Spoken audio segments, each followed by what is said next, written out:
नमस्कार दोस्तों, हम CTA इंस्टीट्यूट की तरफ से आपको इस वीडियो में पाइथन का इंट्रोडक्शन नामक चैप्टर की डिटेल जानकारी लेकर आए हैं। आगे बढ़ने से पहले हम आपको बता दें कि ओ लेवल के एग्ज़ाम के पॉइंट ऑफ व्यू से ओ लेवल के सिलेबस के अकॉर्डिंग हम लोगों ने सभी वीडियो डिज़ाइन किए हैं। तो इस वीडियो में आपको इम्पॉर्टेंट टॉपिक्स की जानकारी हम आपको देंगे ही, साथ ही साथ बहुत ही डिटेल में जानकारी देंगे। और सबसे बड़ी बात है कि इसमें हम आपको साथ प्रैक्टिकल भी करके आपको दिखाएंगे। और सभी मैटर हमने इंग्लिश और हिंदी दोनों में दिए हैं। तो ये सभी मैटर आप जो है इसका नोट्स भी बना सकते हैं पढ़ने के लिए, और जो भी प्रोग्राम्स हैं तो प्रोग्राम को आप कॉपी में नोट करके अपने सिस्टम पे, कंप्यूटर पे इसका प्रैक्टिकल भी कर सकते हैं साथ साथ, क्योंकि हमने बहुत ही ईजी तरीके से आपको पढ़ाने की कोशिश की है। तो हम लोग आगे चलते हैं। तो आज हम लोग का ये टॉपिक है कि पाइथन का परिचय, पाइथन एक्चुअली में क्या है, और इसके बाद हम आपको फीचर्स बताएंगे, पाइथन के एप्लीकेशंस बताएंगे, पाइथन लैंग्वेज कहाँ कहाँ पे यूज होते हैं। सबसे पहले आपको बताते हैं कि पाइथन का विकास, डेवलपमेंट इसका गुडो वान रेज्यूम ने 20 फरवरी 1991 में किया था। उस समय पाइथन लैंग्वेज पॉपुलर बिल्कुल नहीं थी, लेकिन आज पाइथन लैंग्वेज बहुत ही पॉपुलर है। पाइथन लैंग्वेज आज यूट्यूब को डिज़ाइन करने के लिए भी यूज़ किया गया है। बहुत सारे एप्लीकेशंस, साइंटिफिक एप्लीकेशंस में या हर एक जगह पाइथन का यूज़ हो रहा है, क्योंकि पाइथन एक नॉर्मल, बहुत ही इंटरेक्टिव लैंग्वेज है, जनरल पर्पज़ लैंग्वेज है, ऑब्जेक्ट ओरिएंटेड है, ओपन सोर्स है, फ्रीवेयर है, और सभी high level programming languages third generation की लैंग्वेजेज होती हैं। तो पाइथन एक थर्ड जनरेशन लैंग्वेज भी है। तो कभी कभी एक नंबर में क्वेश्चन जो आते हैं उस चीज़ को हमने हाईलाइट कर दिया है। अक्सर आता है कि ये किस जनरेशन की लैंग्वेज है, ऑब्जेक्ट ओरिएंटेड है कि नहीं है। तो ये सभी चीज़ें यहाँ पे अवेलेबल हैं। और पाइथन का प्रोग्राम जब डिज़ाइन किया जाता है तो पाइथन के प्रोग्राम का एक्सटेंशन .py होता है। जैसे सी के प्रोग्राम का फाइल का एक्सटेंशन .c होता है, C+ के फाइल का एक्सटेंशन .c++ होता है, जावा के फाइल का एक्सटेंशन .java होता है, वैसे ही पाइथन के फाइल का एक्सटेंशन .py होता है। पाइथन एक केस सेंसिटिव लैंग्वेज है। केस सेंसिटिव का मतलब है कि पाइथन में अगर आप कोई भी वेरिएबल्स, आइडेंटिफायर या ऑब्जेक्ट कैपिटल लेटर में बनाते हैं तो उसको कैपिटल लेटर में ही यूज़ करेंगे, स्मॉल लेटर में बनाते हैं तो स्मॉल लेटर में ही यूज़ करेंगे। आप कैपिटल और स्मॉल, जैसे ए अगर हमने कैपिटल में लिखा है और ए हमने स्मॉल में लिखा है तो दोनों का मीनिंग डिफरेंस हो जाएगा यहाँ पे। तो इस प्रकार से पाइथन एक केस-सेंसिटिव लैंग्वेज है, और पाइथन में इंटरप्रेटर यूज होता है। दोस्तों, आप लोगों ने लगभग अक्सर देखा होगा कि हम लोग इंग्लिश भाषा में प्रोग्राम को लिखते हैं और हमारा CPU कंप्यूटर सिस्टम 01 में इलेक्ट्रिकल पल्स में काम करता है। तो बीच में हमारे आपके द्वारा लिखे गए इंग्लिश लैंग्वेज को ट्रांसलेटर, जो कि इंटरप्रेटर है, वो ट्रांसलेट करता है बाइट कोड में। और बाइट कोड एक इंस्ट्रक्शंस होता है, सेट ऑफ इंस्ट्रक्शंस होते हैं जो कि CPU उस पर प्रोसेस करके हमको आउटपुट जनरेट करता है। तो इस प्रकार से बीच में हमारे और सिस्टम के बीच में इंटरप्रेटर लगा होता है, जो हमारे प्रोग्राम को ट्रांसलेट करके CPU को देता है और CPU हमको आउटपुट जनरेट करके प्रोवाइड कराता है। आगे हम आपको बताएंगे दोस्तों कि पाइथन की विशेषताएं क्या हैं। अगर एग्ज़ाम में आता है विशेषताएं क्या है या फीचर्स क्या हैं, तो आप इस विशेषताएं या फीचर हैं, आप दोनों के लिए सेम मैटर लिखिएगा, क्योंकि दोनों सेम चीज़ें हैं। लगभग ये 5 नंबर में आता है। तो पाइथन की विशेषताएं क्या है? विशेषताओं से पता चलता है कि एक्चुअली में पाइथन कितनी गहरी लैंग्वेज है, कितनी इंपॉर्टेंट लैंग्वेज है। तो सबसे पहली विशेषता है कि पाइथन एक ऐसी लैंग्वेज है जिसमें हम प्रोग्राम आसानी से बना सकते हैं। कंपैरिजन टू C, जावा या C+ लैंग्वेज की अपेक्षा हम पाइथन में प्रोग्राम को बहुत ईजी तरीके से डिज़ाइन कर सकते हैं, और ये प्रोग्राम फ्रेंडली है। एक्सप्रेसिव का मतलब है कि पाइथन में हम प्रोग्राम को बनाने के लिए ज़्यादा फोकस करते हैं, ना कि उसके तरीके के लिए फोकस करते हैं। अगर हमको कोई प्रोग्राम बनाना है तो हम ये कोशिश करते हैं, या हमको ये ऐसे इंस्ट्रक्शंस पाइथन में मिलते हैं कि हम उस प्रोग्राम को आसानी से बना लें। इसमें ज़्यादा मैथडोलॉजी में ज़्यादा हमको गहराई में जाने की आवश्यकता नहीं पड़ती है। और नेक्स्ट फीचर्स है फ्री एंड ओपन सोर्स। दोस्तों पाइथन एक फ्री सॉफ्टवेयर है, फ्री लैंग्वेज है। इसको हम वेबसाइट पर इंटरनेट से फ्री में डाउनलोड कर सकते हैं, कोई भी चार्ज नहीं लगता है। और ये ओपन सोर्स है। ओपन सोर्स का मतलब जैसे लाइनक्स ओपन सोर्स है, यूनिक्स ओपन सोर्स है, वैसे ये एक ओपन सोर्स लैंग्वेज है। इसके कोड को हम डाउनलोड करके इसके कोड में कोई भी चेंजेस कर सकते हैं, उसको डिस्ट्रीब्यूट कर सकते हैं, अपलोड कर सकते हैं, तो हमारे कोड को भी लोग पढ़ सकते हैं। इस प्रकार से ये फ्री और ओपन सोर्स लैंग्वेज है। ये हाई लेवल लैंग्वेज है दोस्तों। हाई लेवल का सेंस ये होता है कि जब भी हम किसी प्रोग्राम को डिज़ाइन करें तो हमको इस बात का कोई भी कंसीडर करने की आवश्यकता ना हो कि हम किस सिस्टम के लिए प्रोग्राम को डिज़ाइन कर रहे हैं। क्योंकि हाई लेवल का मतलब होता है कि हम कोई भी प्रोग्राम डिज़ाइन करेंगे तो वो किसी भी सिस्टम पे चलेगा, अर्थात उसके कॉन्फ़िगरेशन या उसके मेमोरी या प्रोसेसर इस प्रकार की चीज़ों का कंसीडरेशन हम नहीं करेंगे।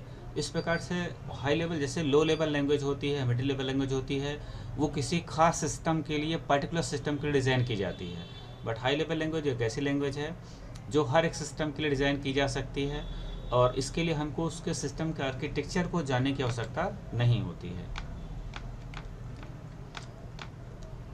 यह एक पोर्टेबल लैंग्वेज है। पोर्टेबल का मतलब होता है कि पाइथन के प्रोग्राम को अगर आपने एक सिस्टम के लिए बनाया है तो वो प्रोग्राम आपका अन्य सिस्टम पे चल सकता है, रन कर सकता है, एग्जीक्यूट कर सकता है। इसका सेंस यह है कि भाई जैसे अगर हमने विंडोज़ ऑपरेटिंग सिस्टम वाले सिस्टम के लिए, विंडोज़ ऑपरेटिंग सिस्टम अगर किसी कंप्यूटर सिस्टम पे इंस्टॉल है, उसमें हमने किसी प्रोग्राम को रन कराया, तो अगर सेम प्रोग्राम हम मैक ऑपरेटिंग सिस्टम पर जाके रन कराते हैं तो हमको कोई भी चेंजेस करने की आवश्यकता नहीं होगी। वो प्रोग्राम आराम से एग्जीक्यूट हो जाएगा, रन हो जाएगा और हमको आउटपुट मिल जाएगा। तो इस प्रकार से हमको किसी पर्टिकुलर ऑपरेटिंग सिस्टम के लिए खास प्रोग्राम बनाने की आवश्यकता नहीं होती है। हर एक प्रोग्राम हर एक सिस्टम पे आसानी से चल जाता है।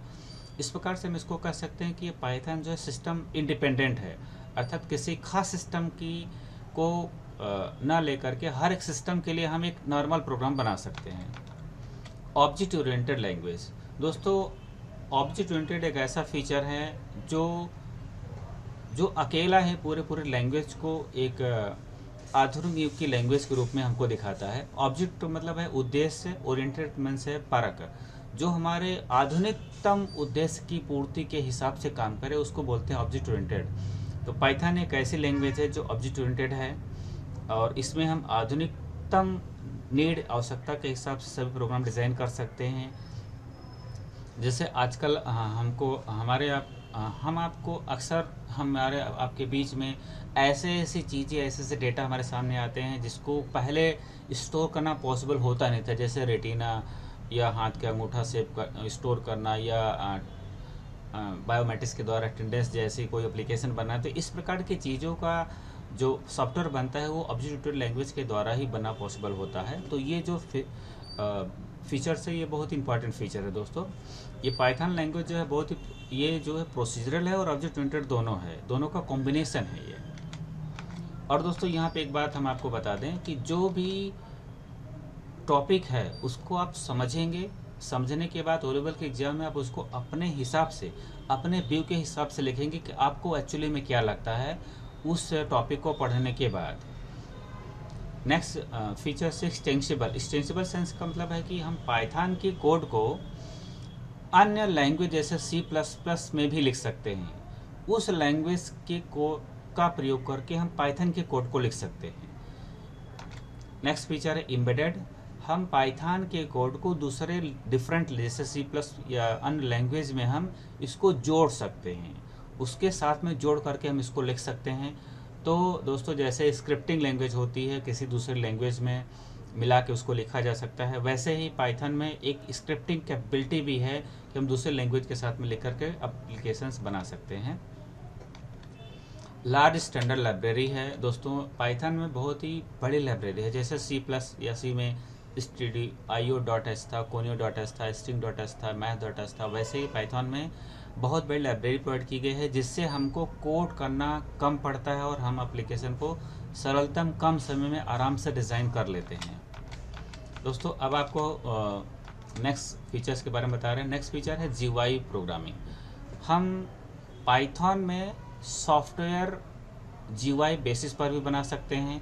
इसमें हम GUI इंटरेक्शन भी कर सकते हैं। GUI का फुल फॉर्म अक्सर आता है एक नंबर में, ग्राफिकल यूजर इंटरफेस। इसका मतलब है कि हम ऐसे एप्लीकेशन पे डिज़ाइन कर सकते हैं जहाँ पे माउस से काम किया जा सकता है, ना कि कमांड से। तो दोस्तों हम GUI एप्लीकेशंस को भी डिज़ाइन कर सकते हैं। पाइथन में हमको GUI इंटरेक्शन भी मिलता है। डायनेमिक टाइप का सेंस बहुत ही अच्छा है दोस्तों। ये एक ऐसा फीचर है जो किसी अन्य लैंग्वेज में नहीं है। ये पाइथन में जो डायनेमिक टाइप फीचर है, ना तो C में है, ना तो C+ में है, ना तो जावा में है। इसका सेंस यह होता है कि अगर हमको कोई भी डेटा को स्टोर करना है, जैसे हमको 20 स्टोर करना है, तो 20 को स्टोर करने के लिए हमको जिस वेरिएबल में स्टोर करना है उसको ये बताना नहीं पड़ता कि ये हमारा वेरिएबल किस टाइप का होना चाहिए, स्ट्रिंग टाइप का या इंटीजर टाइप का या फ्लोट टाइप का। इसको हम आपको थोड़ा सा प्रैक्टिकल करके समझाना चाहेंगे। डायनेमिक टाइप का सेंस है कि C में अगर हम 100 को स्टोर करें तो ऐसा स्टोर करेंगे। पहले हम int लिखेंगे, फिर लिखेंगे a, एक वेरिएबल बनाएंगे, फिर हम लिखेंगे a = 100। तो ऐसा C में लिखेंगे। लेकिन देखिए दोस्तों, यहाँ पाइथन में अगर हम इसको लिख रहे हैं तो ये एरर दे रहा है, क्योंकि पाइथन में ये सपोर्ट नहीं करते। यानी हमको डेटा टाइप को बताने की आवश्यकता बिल्कुल नहीं है, और इसको हम अगर रन कराते हैं तो ये हमको बताएगा कि ये गलत है, यानी इसमें एरर है। इस प्रकार से हमको ये ऊपर वाली लाइन, अर्थात हमको ये नहीं बताना है कि डेटा टाइप क्या है उस वेरिएबल का जिसमें हम उस प्रकार का डेटा स्टोर कर रहे हैं।